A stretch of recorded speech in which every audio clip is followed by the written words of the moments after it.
Mga bro, ito na ang bagong hakbang ng Ireland para bantayan hindi lang ang ibabaw ng dagat, kundi pati ang ilalim, at hindi ito biro.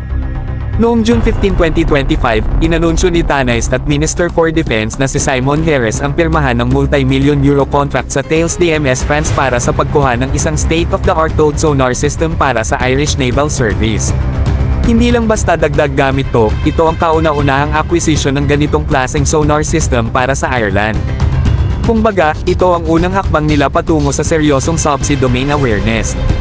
Ibig sabihin, kahit anong lumalangoy sa ilalim ng karagatan nila, mula sa submarine hanggang sa mga di kilalang bagay, makikita at maririnig na nila yan, loud and clear. Ang magdadala ng ganitong high-tech system ay none other than Ireland's largest OPV, Le James Joyce, Le William Butler Yeats, at Le George Bernard Shaw. Oo mga bro, literary ang pangalan pero military ang galawan. At mga bro, ang ganitong sistema ay hindi lang pang showcase.